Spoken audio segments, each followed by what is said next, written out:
নমস্কার বন্ধুরা, সোনার বাজার আবারও তুঙ্গে। বাজারে সোনার দাম যত বাড়ছে মানুষ তত বেশি সোনার ব্যাপারে কৌতূহলী হচ্ছেন। সোনার কয়েন, সোনার গয়না কিংবা সোনার বারের কথা তো সবাই জানেনই, সাথে সাথে অনেকেই গোল্ড ইটিএফ, গোল্ড মিউচুয়াল ফান্ডের ব্যাপারেও জানতে চাইছেন। তো এই গোল্ড ইটিএফ ব্যাপারটা কি, গোল্ড মিউচুয়াল ফান্ড কি, এইখানে ইনভেস্ট করার সুবিধে কি, অসুবিধে কি, কিভাবে এখানে ইনভেস্ট করবেন, আজকের ভিডিওতে এই নিয়েই বিস্তারিতভাবে আলোচনা করব। তো সবার প্রথমেই যেটা বলছিলাম যে সোনায় ইনভেস্টমেন্টের বহু পুরাতন একটা পদ্ধতি তো আছেই, আর সেটা হচ্ছে ফিজিক্যাল গোল্ড। সোনার গয়না, সোনার কয়েন, সোনার বার, এইগুলোতে ইনভেস্টমেন্টের অ্যাডভান্টেজটা কি? যেহেতু এটা ফিজিক্যাল গোল্ড, সুতরাং এটা একটা ট্যাঞ্জিবল অ্যাসেট। এটাকে আপনি দেখতে পাবেন, ছুঁতে পারবেন, এটা সোনার গয়না তৈরি করে আপনি পরতে পারবেন। তো এর সাথে একটা ইমোশনাল ভ্যালু জড়িয়ে আছে। কিন্তু এই ফিজিক্যাল গোল্ডের কিছু অসুবিধেও আছে। কি কি? যেমন ধরুন, স্টোর করে রাখাটা একটু সমস্যার, চোর ডাকাতের ভয় আছে। আর কি? Purity issue. সোনাতে আমি যখন গয়না করছি তখন তাতে খাদ মিশে থাকতে পারে। তো যদি আপনি সোনাতে ইনভেস্ট করার জন্য সোনা কেনেন, তাহলে তো এর থেকেও আপনার গোল্ড ইটিএফ বা গোল্ড মিউচুয়াল ফান্ড আরও বেশি এফেক্টিভ হতে পারে। কারণ এক্ষেত্রে যে সোনাটাতে ইনভেস্ট হবে সেটা আরও অনেক বেশি পিওর। 99.5% পিওর সোনাতে ইনভেস্ট হয় এই গোল্ড ইটিএফ আর গোল্ড মিউচুয়াল ফান্ডেতে। তো আসুন দেখে নেওয়া যাক একে একে। সবার প্রথমে আসছি গোল্ড ইটিএফ। গোল্ড ইটিএফের পুরো নাম হচ্ছে গোল্ড এক্সচেঞ্জ ট্রেডেড ফান্ড। তার মানে এটাও একটা আসলে মিউচুয়াল ফান্ডের মতো, কিন্তু এই মিউচুয়াল ফান্ডটা স্টক মার্কেটে ট্রেড করা যায় রিয়েল টাইমেতে, স্টক বা শেয়ারের মতো। তবে এই যে গোল্ড ইটিএফ, সেটা কিন্তু সোনার যে প্রাইস সেটাকে ট্র্যাক করে। মানে ধরুন, যদি সোনার প্রাইস 2% বেড়ে যায়, তাহলে আপনার গোল্ড ইটিএফেরও প্রাইস ওই 2%-এর কাছাকাছি বাড়বে, আবার ঠিক কমলেও একইভাবে কমবে। আর এই গোল্ড ইটিএফেতে ফিজিক্যাল গোল্ডের ব্যাকআপ থাকে। মানে গোল্ড ইটিএফে যেটা ইনভেস্ট হচ্ছে তার সমপরিমাণ ফিজিক্যাল গোল্ড কেনা হয় এবং সেটাকে একটা সেফ কাস্টোডিয়ানের কাছে রাখা হয়। আর যারা গোল্ডের ইনভেস্টার তাদেরকে এই গোল্ড ইটিএফের ইউনিট দেয়া হয়। গোল্ড ইটিএফেতে সাধারণত 99.5% পিওর গোল্ড বার বা গোল্ড কয়েনেতে ইনভেস্ট করা হয়। এইবার আসছি যে গোল্ড ইটিএফের ফিচার্সগুলো কি। প্রথম যেটা, সেটা হচ্ছে যে এই গোল্ড ইটিএফকে স্টকের মতো ট্রেড করা যায়। এনএসসি, বিএসসিতে যেমন করে আপনি শেয়ার কেনেন, ঠিক তেমনিভাবে গোল্ড ইটিএফকেও আপনি কিনতে পারবেন রিয়েল টাইমেতে। মানে ট্রেডিং আওয়ার্সেতে এই গোল্ড ইটিএফ কেনা যায়। এর পরের যেটা পয়েন্ট, সেটা হচ্ছে যে এই গোল্ড ইটিএফের প্রাইসটা রিয়েল টাইমেতে সোনার প্রাইস যেমনভাবে বাড়ে বা কমে, এর ক্ষেত্রেও ঠিক তেমনভাবেই বাড়ে বা কমে। এইবারে আসি গোল্ড মিউচুয়াল ফান্ডের ব্যাপারেতে। গোল্ড মিউচুয়াল ফান্ডটা কি? দেখুন, গোল্ড মিউচুয়াল ফান্ড এই যে গোল্ড ইটিএফ আছে না, এই গোল্ড ইটিএফটাতেই ইনভেস্ট করে। তার মানে একটা অলরেডি ফান্ড আছে, এক্সচেঞ্জ ট্রেডেড ফান্ড, সেইটাতেই আবার মিউচুয়াল ফান্ডটা ইনভেস্ট করলো। আর এই কারণের জন্যই দেখবেন যে গোল্ড মিউচুয়াল ফান্ডের শেষে লেখা থাকে ফান্ড অফ ফান্ড। মানে অলরেডি একটা ফান্ড আছে, ইটিএফ বা এক্সচেঞ্জ ট্রেডেড ফান্ড আছে, তার ইউনিটেতেই আবার এই গোল্ড মিউচুয়াল ফান্ড ইনভেস্ট করে। শুধু এই গোল্ড ইটিএফ না, তার সাথে সাথে গোল্ড মাইনিং কোম্পানির শেয়ারেতেও ইনভেস্ট করতে পারে, বা গোল্ড রিলেটেড অন্যান্য যেসব ইনভেস্টমেন্ট অপশান আছে সেই জায়গাতেও ইনভেস্ট করতে পারে।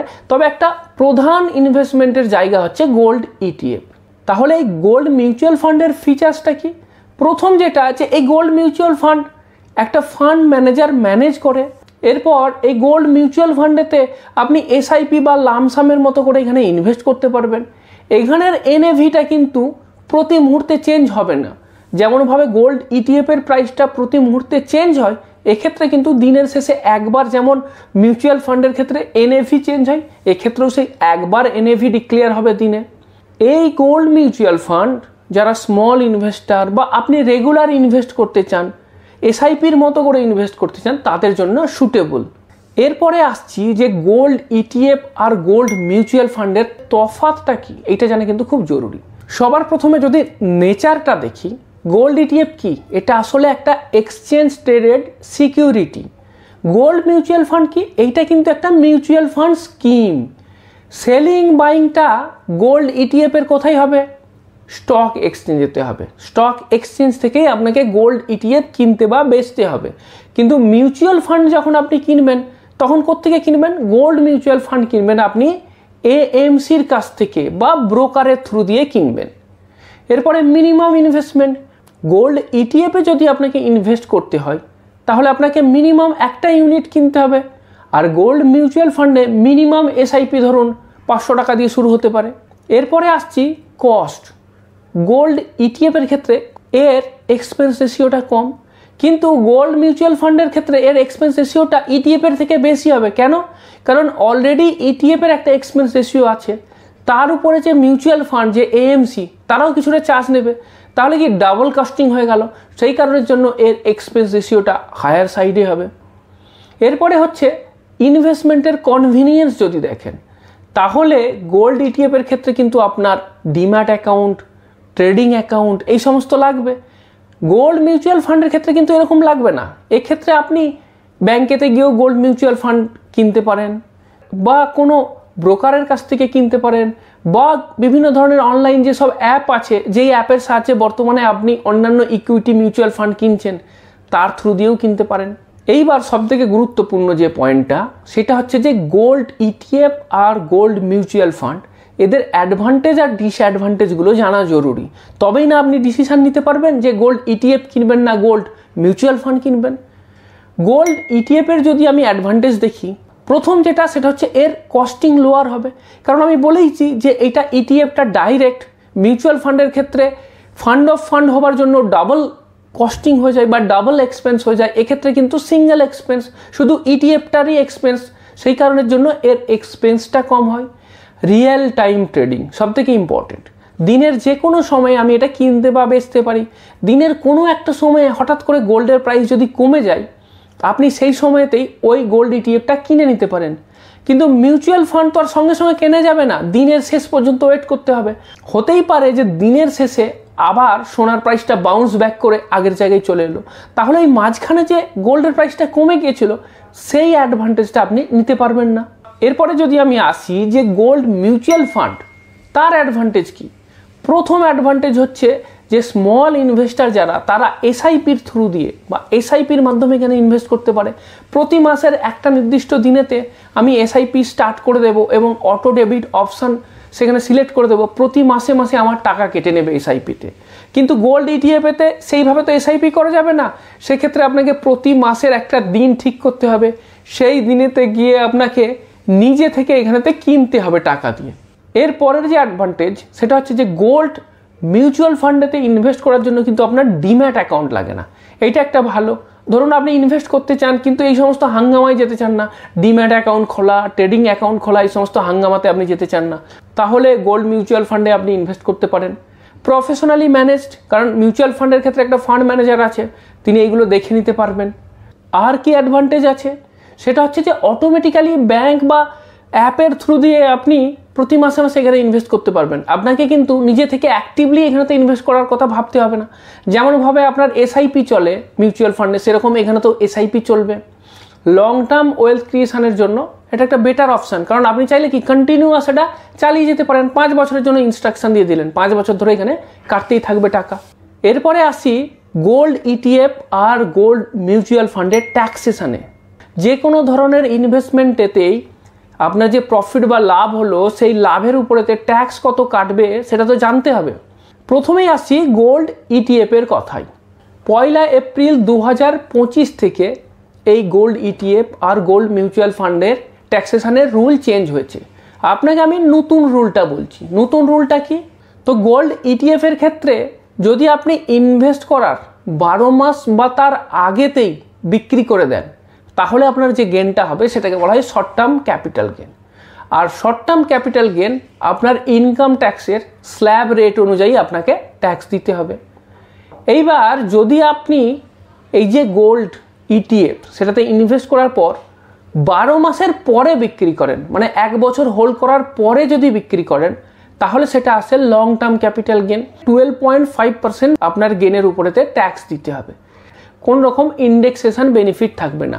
এরপরে আসছি যে গোল্ড মিউচুয়াল ফান্ডের ক্ষেত্রে ট্যাক্সেশনের রুলটা কি। দেখুন, গোল্ড মিউচুয়াল ফান্ডের ক্ষেত্রে যদি আপনি গোল্ড মিউচুয়াল ফান্ডটা 2 বছর বা 24 মাস বা তার কম ধরে রাখেন, তাহলে সেটাকে আমি বলবো শর্ট টার্ম ক্যাপিটাল গেন। আর সেই শর্ট টার্ম ক্যাপিটাল গেনের ক্ষেত্রে আপনাকে আপনার ওই ইনকাম ট্যাক্স স্ল্যাব অনুযায়ী আপনাকে ট্যাক্স দিতে হবে। কিন্তু যদি আপনি 2 বছরের বেশি সময় ধরে রাখেন তারপরে, তাহলে সেটাকে আমি বলবো লং টার্ম ক্যাপিটাল গেন। আর এই লং টার্ম ক্যাপিটাল গেনের রুলটা কি, যে আপনাকে 12.5% ফ্ল্যাট আপনার গেনের উপরেতে ট্যাক্স দিতে হবে। এখানে একটা জিনিস লক্ষ্য করার মতো, সেটা হচ্ছে যে গোল্ড ইটিএফ এর ক্ষেত্রে এসটিসিজি বলতে 1 বছর বা তার কম সময় বোঝায়, কিন্তু গোল্ড মিউচুয়াল ফান্ডের ক্ষেত্রে এসটিসিজি বলতে কিন্তু 12 মাস নয়, 24 মাস বা তার কম সময়কে বোঝায়। এরপরে যে প্রশ্নটা, সেটা হচ্ছে যে গোল্ড ইটিএফ-এতে কীভাবে ইনভেস্ট করব। দেখুন, আমি বলেইছি যে ইটিএফ-এতে ইনভেস্ট করতে গেলে কিন্তু আপনাকে ডিম্যাট অ্যাকাউন্ট আর ট্রেডিং অ্যাকাউন্ট খুলতে হবে। তো আপনাকে ডিম্যাট আর ট্রেডিং অ্যাকাউন্ট আপনি খুলে নিয়েছেন, তারপরে যে ইটিএফটা কিনতে চান সেই ইটিএফটা সিলেক্ট করুন। যেমন ধরুন, আপনি স্টক কিনতে গেলে যেমন স্টকের নাম সার্চ করেন, এখানে মনে করুন আপনি এসবিআইয়ের গোল্ড ইটিএফ-এতে ইনভেস্ট করবেন, তাহলে আপনাকে সার্চ করতে হবে এসবিআই গোল্ড ইটিএফ। তো সেই এসবিআই ইটিএফ সেটাকে আপনাকে সার্চ করতে হবে, তারপরে অর্ডার প্লেস করতে হবে, যেমন করে ইকুইটি বা স্টক কিনতে হয় সেম প্রসিডিওর। এরপরে যেটা আসছে সেটা হচ্ছে gold mutual fund. Gold mutual ফান্ডে কীভাবে ইনভেস্ট করব। দেখুন, গোল্ড মিউচুয়াল ফান্ডে ইনভেস্ট করাটা কিন্তু অপেক্ষাকৃত সহজ। ব্যাংকেতে গিয়ে ইনভেস্ট করতে পারেন, অথবা যদি আপনি চান যে এএমসিতে ইনভেস্ট করতে চান তার ওয়েবসাইটেতে গিয়ে ইনভেস্ট করতে পারেন। অনলাইন যে সমস্ত প্ল্যাটফর্ম আছে, যেমন ধরুন গ্রো অ্যাপ, ইটি মানি, সেই সমস্ত জায়গাতেও ইনভেস্ট করতে পারেন। তো গোল্ড মিউচুয়াল ফান্ড তো একেবারেই আপনার মিউচুয়াল ফান্ডে যেভাবে ইনভেস্ট করতে হয় সেভাবেই ইনভেস্ট করতে পারবেন। এখানে কিন্তু কোনো রকম ডিম্যাট অ্যাকাউন্টের আপনার দরকার হবে না। এইবার যে প্রশ্নটা আসে সেটা হচ্ছে যে তাহলে গোল্ড ইটিএফ না গোল্ড মিউচুয়াল ফান্ড, কোনটা নেব। দেখুন, যদি আপনি এক্সপেরিয়েন্সড ইনভেস্টার হন, আপনার কাছে already demat account, trading account এগুলো আছে, আপনি অ্যাক্টিভলি এই রকম ইনভেস্ট করে থাকেন, আপনি চাচ্ছেন যে লোয়ার কস্টেতে ইনভেস্ট করবেন এবং রিয়াল টাইমেতে ইনভেস্ট করতে চান, তাহলে আপনি গোল্ড ইটিএফেতে ইনভেস্ট করতে পারেন। যদি আপনি বিগিনার হন, যদি আপনি অল্প অল্প টাকা প্রতি মাসে ইনভেস্ট করতে চান, আপনি লং টার্মের জন্য ইনভেস্ট করতে চান, আপনার কাছে এই সমস্ত ডিম্যাট অ্যাকাউন্ট এইসব নেই, আপনি এগুলো করতেও চান না, তাহলে আপনি গোল্ড মিউচুয়াল ফান্ডেতে ইনভেস্ট করতে পারেন। এইবার গোল্ড ইনভেস্টমেন্ট জরুরি। আমাদের যে টোটাল ইনভেস্টমেন্ট অ্যামাউন্ট তার একটা অংশ গোল্ডে রাখা উচিত, যাতে আমাদের ইনভেস্টমেন্ট পোর্টফোলিওটা ডাইভার্সিফাই হয়ে যায়। তবে যারা ফিনান্সিয়াল এক্সপার্ট তারা বলেন যে ওভার এক্সপোজার ভালো নয়। গোল্ডেতে আপনি 10 থেকে 15% আপনার পোর্টফোলিওর ইনভেস্ট করতে পারেন, আর এসআইপি করে মিউচুয়াল ফান্ডের রুটেতেও আপনি এখানে ইনভেস্ট করতে পারেন। আর সবশেষে একটা সতর্কবার্তা, দেখুন গোল্ড কিন্তু একটা কমোডিটি, তো কমোডিটির যে প্রাইস সেটা কিন্তু তার সাপ্লাই ডিমান্ডের উপরেতে কমবে বা বাড়বে। তাই গোল্ডে ইনভেস্ট করছি মানে এটা যে পুরো সেফ এরকম বলা যাবে না। গোল্ডের প্রাইস কখনো বাড়ে কখনো কমে। বিশেষ করে বর্তমান সময়তে গোল্ডের প্রাইস কিন্তু খুব হাই, তো এই সময়তে খুব বেশি টাকা এককালীন এখানে ইনভেস্ট না করাই ভালো। দাম বেড়ে গেছে বলে বা প্রতিদিনই দাম বাড়ছে বলে খুব বড় ইনভেস্টমেন্ট এখানে করবেন না। হ্যাঁ, যদি আপনার পোর্টফোলিওতে গোল্ডের এক্সপোজার না থাকে, আপনি যদি ব্যালেন্স পোর্টফোলিও তৈরি করার জন্য 10 থেকে 15% আপনার পোর্টফোলিওতে গোল্ডে ইনভেস্ট করতে চান, বা যদি সেটা সিস্টেমেটিক ওয়েতে ইনভেস্ট করেন, তাহলে কিছু বলার নেই, অবশ্যই গো অন, ইনভেস্ট করুন, দরকার আছে। কিন্তু লোভে পড়ে গিয়ে গোল্ডেতে একেবারে বেশি ইনভেস্ট করে ফেলবেন না যেন, এইটা কিন্তু আমাদের নজরে রাখতে হবে।